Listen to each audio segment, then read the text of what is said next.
Hi, I'm too much Tanya. Hi, I'm too much Peter.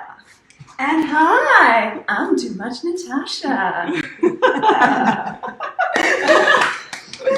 So we're really excited about this Facebook Live today, all around shining your light. And this is an invitation, and we are together for the first time, the three of us. So my Australian mamas are here with me, and we just finished up our mastery retreat.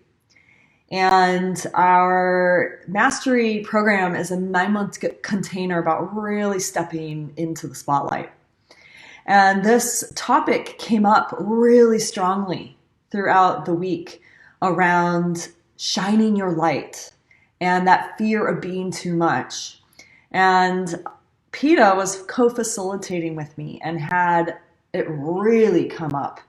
And so we wanted to share this today to give you really the inspiration to shine your light, because right now, more than ever, women's leadership requires that we are bold in our visibility, in using our voice, and that the shit is going to try to take you out.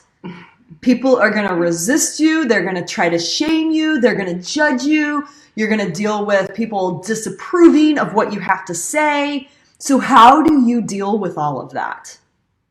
So I'm going to allow PETA to share this piece of how this has really been showing up in her life, and then how we can help you to move through this and to feel empowered to step into shining.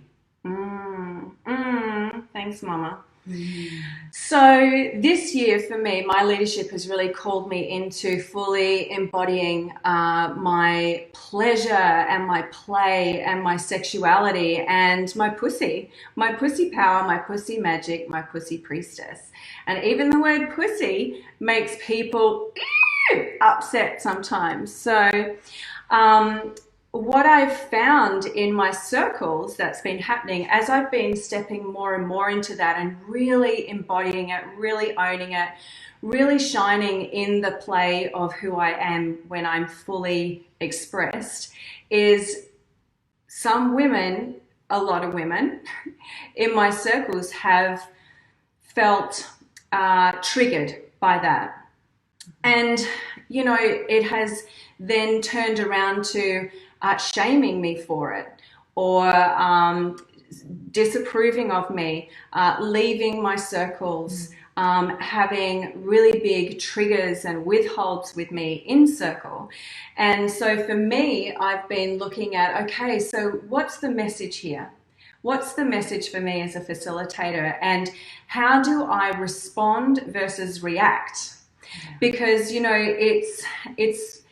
it triggers in me, and this is what came up beautifully in Mastery this week, right? Because this has been happening for me quite consistently this year, and then it happened right in Mastery again. And so like Tanya and I are looking at each other and going, okay, well, what's the medicine here? Why is this coming up for me to, what can I receive so that I can continue to expand and be in my full expression instead of shrinking back down, right? Because when people come out and say, oh no, I disapprove of you, you're too much, you're too sexy, how could you say the word pussy, you're rubbing me up the wrong way, it can sometimes cause us to then go, oh, okay, maybe I've done something wrong, maybe I'm being too much.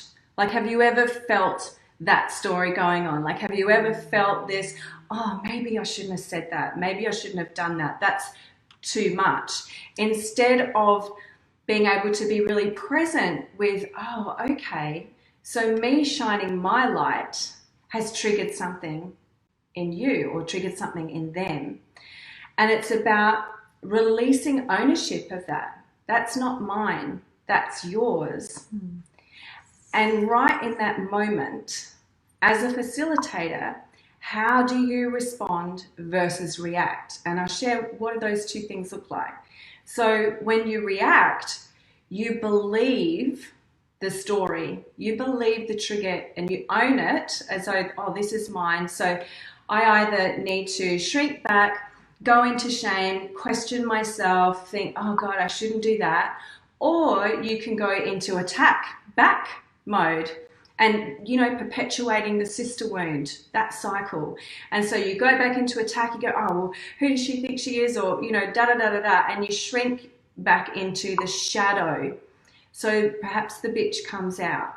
Perhaps the competitive person comes out in you. You know, I think this requires an advanced level of self-awareness as well to really be able to understand how you show up in these situations. So for me, I noticed this come up and I thought, oh, okay, what's happening here? How can I flip this so that I'm actually responding? So what does responding look like? Responding means that you stay fully present in your light, owning your brilliance. It's not too much. It is not too much. It is you owning your brilliance. How do you stay shining in that and allow the other person to be in their trigger and let them process it? And it is simply a matter of being open-hearted, having unconditional love, and just witnessing. Just witnessing. And it's not you taking it on. You're just allowing them to process. So how can you be the witness? How can you be receiving? And how can you be shining the medicine back to them? So, what are we getting some messages here? I can't hear. Some can hear us. Okay. Some can hear us. Okay. Yeah, so how do you do that? And, you know, we had several instances during the week where, people were triggered. And so how do we just sit and hold space? And in that holding space, you're not judging them. You're not making them wrong. You really, for me personally, what I'm witnessing and what I'm seeing in someone, I'm seeing their little girl. Their little girl is hurt, right?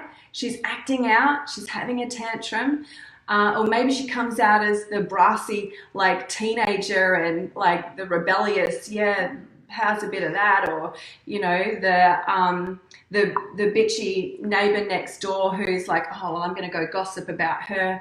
How does it look? You as the witness, you can sit there and just simply be the witness and own your brilliance and love the other people. Love the person who's hating on you. I know it sounds like hard and crazy, and how do you do that? Well, it's practice, isn't it? Like, it's so much about practice. It's about it. This is an advanced facilitation skill. So I just want to share that with you, that the more you lead circles, the more you're going to be required to own your light, own your brilliance. And the more then people are going to, it's like people are like, oh, she's exciting. Let's go hang out with her. This is what happens for me, right? She's exciting. Let's go hang out with her. So they come and hang out in Peterland, and I'm like, yeah, woo, here's this, and let's pussy and roll our hips and lick our lips, and I'm in my full play, in my full power and pleasure and play. And then something within them gets triggered from their old stories, their conditioning, their limiting beliefs comes up, and there's like, oh, this feels a bit edgy. Oh my God, she said the word pussy. Or, oh, why is she why is she speaking about this? Something's wrong. She's wrong. I can't have anything more to do with her.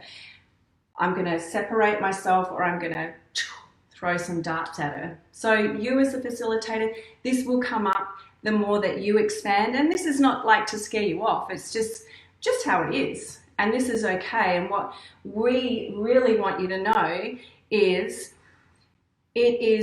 you are not too much. In your full brilliance, in your full light, in fully owning your essence as a facilitator, as a woman, as a leader, you are not too much.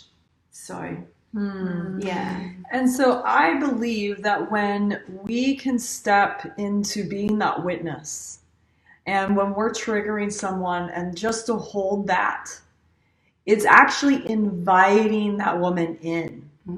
And what Peter was just saying of when she's in her full light, there's a magnetism to that, right? And this is what happens when we start leading and we start to really embody our power is we become magnetic. And so then we're inviting people into the space with us, and then they get confronted. And honestly, this even came up for me with PETA. Okay? So I've been leading circles for how long? I've been in my leadership for how long? And it was like, oh God, this sexy priestess woman, you know, like, and I felt myself shrinking. And I felt myself feeling like, am I as pretty as her? Am I as hot as her? Am I, la, la, la, la, la, right? And it's like all really I wanted, my little girl just wanted an invitation to play with PETA. Mm-hmm. And so for PETA too, and when you are shining your light and you are in your brilliance and someone gets triggered, how can you create that safe space for her little girl and then to pull her in and invite her in, because that's all we really want is to belong. That's why women are being magnetized, because they want to belong with cool girl PETA, right? Like popular girl PETA. Everyone wants to hang out with the popular girl, right? And so for her to keep her heart open in that moment, in the trigger, and be like, no, come in, sister. Like, you can shine with me. Let's shine together. And that was a huge healing for me, actually, over the week, as I was confronted within myself around that. Yeah, and what was really beautiful was Tanya was able to come to me and say, I am really in my shit right now. Yeah. This is my trigger. And, you know, and it was so beautiful. And then this is what I did. This is what I did to her. And my little girl was just like, oh, this is all I want. Just to be held by PETA. Yeah. I did. And this feels so good. And this is all we want, right? And this is why women come to Circle in the first place, is to be held. Yeah. Yeah. And then the shit comes up, and how can we hold them unconditionally despite that trigger? Yeah. So we'd love to hear from you. There's lots of you here. Welcome. Share your name and where you're from if you're listening in, and one takeaway that you're getting from this moment, from what we've been sharing. And does that come up for you? Have you felt that fear of your too muchness of your light? We just love to hear from a few of you. And Natasha, anything you want to add as people are typing in? I'd love to share the piece around being the woman in the circle, being led by facilitators who are modeling this skill. So this week we came in as we were different women at the start of this mastery retreat, and as the week went on, we learned what our message was and what our light was, and practiced shining that and growing that, and knowing that there was the holding of this container that was inviting us to really step into that, and that it was safe. It was safe to feel triggered, and then it was safe to be able to work through that experience and to emerge out the other side in our full brilliance. And we all got to see what it felt when you stepped into that piece of being in pleasure and play and really joining us. Like, there was no separation. And we had this amazing ritual piece we did together where every single one of us was at the height of her expression. And we played like women and in temple in their full power play. Yes. And it was transcendent. It was about more than just ourselves and how we melted and moved and flowed and experienced and like glued ourselves together and became one. Yeah. Well, I was going to say what created that safety was owning triggers, owning our light, being able to process it, and then being able to bring that medicine into the circle. Because something you said, which is really important, is calling it out. Yeah. Like bringing it to the light, bringing the trigger to the light, bringing the too much story to the light, and then inviting women, the invitation to come into this conversation and be in it. And then we were able to have that safety of depth by cleaning the space of any energy, any funky energy, any triggered stuff. Then we could fully go into that temple space, which was just amazing. And that's part of being a facilitator, is understanding that you're not separate from as well, and that everything that arises for us as a facilitator will see mirrored back.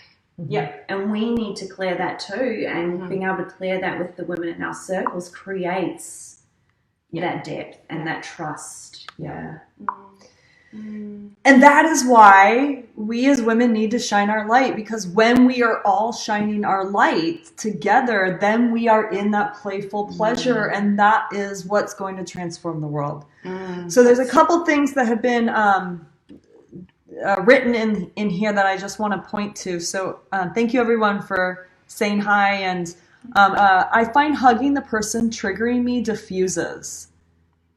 And it's so true, right? Like Peta just showed the power of that. And when we trigger someone, and I've had this happen so many times when someone has gotten really pissed at me and just like, I am so angry at you, right? And I'm like, wow, thank you. Yes, what else you have, right? Can I offer you a hug? Boom, it's gone. This recently actually came up for me. And then Stacy has written, so what do we do when it's online, right? And someone's attacking you online, and it can feel like you're defending yourself if you try to respond, and then you're trying to explain yourself and be heard, right? And all these things, yes. And this is reality, right? Where it is so easy to hide behind the screen. It is so easy to be a troll on social media these days, right? Of just all the hate comments, because there's not that face-to-face interaction. And I think the piece really is, Stacy, it's like, okay, you have nothing to defend. You are doing nothing wrong and shining your light. And so there's nothing for you to defend. There's nothing for you to explain. Just give them the beam. Thanks for sharing, right? Thank you. Is there anything else you want to say about that, right? And sometimes us just humbly bowing and being like, all right, yeah, open space. If you want to hate, great. Can I just receive that for you and let it spew, right? Here's my bucket for you. And so we cannot, again, not to go into that war with someone online. And whenever possible, if it's someone you know, can you get on the phone and pick up the phone or get in person and have a conversation? Try not to have these things on text or via email, right? Can we actually come together and talk? I'm just seeing if anyone else had any questions. So thank you, everyone. Really, really appreciate just having you here with us. And go ahead and continue to leave comments. We'll continue to revisit the comment section as perhaps those of you who are listening to the replay, and we could come and continue to interact with you. We love you, and we'll see you next week.